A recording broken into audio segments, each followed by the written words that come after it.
മറ്റൊന്ന്, കഴിഞ്ഞ ആഴ്ചകളിൽ വാർത്തയായ ഒരു വലിയ സംഭവമുണ്ട്. അത് പ്രധാനമായും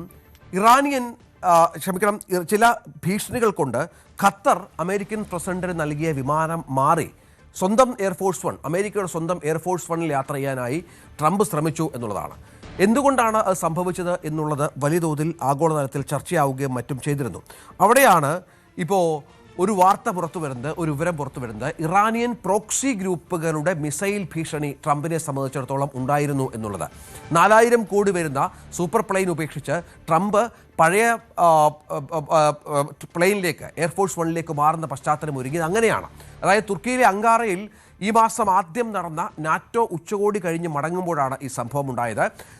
തൽക്കാലത്തേക്ക് പുതിയ ബോയിങ് വിമാനം ഉപേക്ഷിച്ചിട്ട് പഴയ എയർഫോഴ്സ് വണ്ണിലേക്ക് ട്രംപ് മാറിയത് അത് വലിയ ഊഹാപോഹങ്ങൾക്കൊക്കെ ഇടയാക്കിയിരുന്നു. ട്രംപിൻ്റെ വിശദീകരണം തൻ്റെ ചില ഓർമ്മകൾ പുതുക്കാൻ വേണ്ടി മാത്രമാണ് വിമാനം മാറിയത് എന്നാണ്. പക്ഷേ ഇപ്പോൾ അതീവ ഗുരുതരമായ സുരക്ഷാ ഭീഷണി ട്രംപിനെതിരെ ഉണ്ടായിരുന്നു. ട്രംപിനെ വധിക്കാൻ ഈ എയർഫോഴ്സ് വൺ, ഈ വിമാനം ആക്രമിച്ച് ട്രംപിനെ വധിക്കാനുള്ള ശ്രമങ്ങൾ ഇറാനിയൻ കേന്ദ്രങ്ങൾ നടത്തിയിരുന്നു എന്നുള്ള വിവരങ്ങളാണ് ഇപ്പോൾ പുറത്തു വരുന്നത്.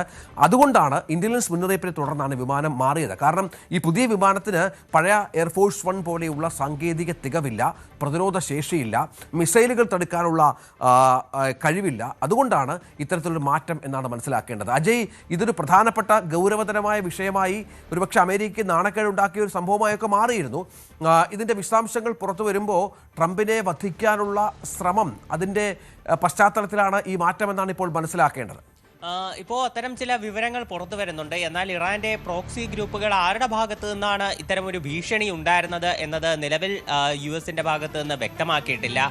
ഇതിനു മുൻപേ ഇപ്പോൾ പുതിയ വിമാനത്തിന് ചില സുരക്ഷാ ഭീഷണികൾ ഉണ്ട്, അതിൽ കൂടുതൽ അപ്ഡേറ്റുകൾ വരുത്തേണ്ടതുണ്ട് എന്നുള്ള ചില വിവരങ്ങൾ US ആർമിയുടെ ഭാഗത്ത് നിന്ന് ലഭിച്ചിരുന്നു. അപ്പോൾ ഇതിനെ തുടർന്നാണ് തുർക്കിയിൽ നിന്നുള്ള മടക്കയാത്രയ്ക്ക് എയർഫോഴ്സ് വൺ വിമാനം ഉപയോഗിച്ചത് എന്നാണ് ഇപ്പോൾ നേരത്തെ വിവരങ്ങൾ വന്നത്. ഇപ്പോൾ ഈ വിമാനം മാറാനുണ്ടായതിന് അത്തരം സുരക്ഷാ ഭീഷണികൾക്ക് പുറമെ ഇറാന്റെ പ്രോക്സി ഗ്രൂപ്പുകളുടെ ഭാഗത്തു നിന്നുള്ള ഭീഷണിയും കാരണമായിട്ടുണ്ട് എന്നാണ് വിവരങ്ങളുള്ളത്. നേരത്തെ ഇറാനിയൻ സംഘർഷം അത് വീണ്ടും കലുഷിതമായതിനു ശേഷമായിരുന്നു നാറ്റോ ഉച്ചകോടി തുർക്കിയിൽ വെച്ച് നടക്കുന്നത്. തുർക്കിയിൽ വെച്ച് തന്നെയാണ് ട്രംപ് ഇറാനുമായി ഒപ്പിട്ട ധാരണാപത്രം ഇനി നിലനിൽക്കില്ല, ശക്തമായിട്ട് തന്നെ തങ്ങൾ ആക്രമിക്കും എന്നുള്ള വിവരം ഔദ്യോഗികമായി പ്രഖ്യാപിക്കുന്നത്. അതുപോലെ തന്നെ നാറ്റോ സഖ്യങ്ങളെയും അദ്ദേഹം രൂക്ഷമായിട്ടുള്ള ഭാഷയിൽ തന്നെ വിമർശിക്കുന്ന ഒരു പശ്ചാത്തലമുണ്ടായിരുന്നു.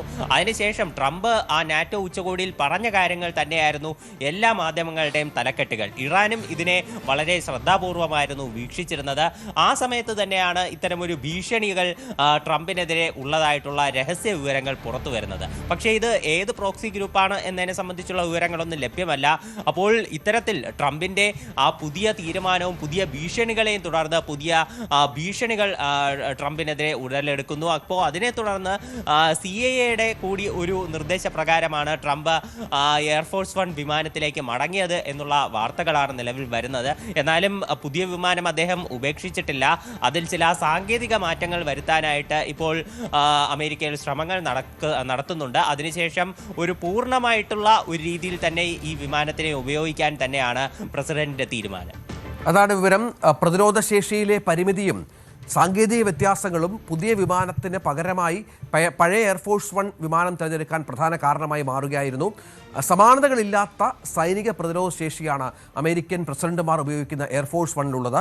35 വർഷത്തിലേറെയായി US പ്രസിഡന്റുമാരുടെ സുരക്ഷ ഉറപ്പാക്കുന്ന പഴയ എയർഫോഴ്സ് വണ്ണിൽ മിസൈലുകളെ പ്രതിരോധിക്കാനുള്ള ലേസർ സാങ്കേതിക വിദ്യകളടക്കം ഉണ്ട് എന്നുള്ളതാണ് ഏറ്റവും പ്രധാനപ്പെട്ട ഒന്ന്. കൗണ്ടർ മെഷേഴ്സ് സംവിധാനങ്ങൾ ഇതുമായി ബന്ധപ്പെട്ട എയർഫോഴ്സ് വണ്ണിലുണ്ട്. ആദ്യ വാണിജ്യ ആവശ്യങ്ങൾക്കായാണ് ഈ വിമാനങ്ങൾ നിർമ്മിച്ചത്. പിന്നീട് നവീകരിച്ച വിമാനമായി ഇത് മാറുകയായിരുന്നു. ഈ ഖത്തറിൻ്റെ പുതിയ ബോയിങ് വിമാനത്തിൽ ഇത്തരം അത്യാധുനിക മിസൈൽ പ്രതിരോധ സംവിധാനങ്ങളും ഇലക്ട്രോണിക് ശേഷിയും പൂർണ്ണമായും സജ്ജമായിരുന്നില്ല. ഇതാണ് അടിയന്തര സാഹചര്യത്തിൽ പുതിയ വിമാനത്തെ കൂടുതൽ അപകട സാധ്യതയുള്ളതാക്കി മാറ്റിയത്.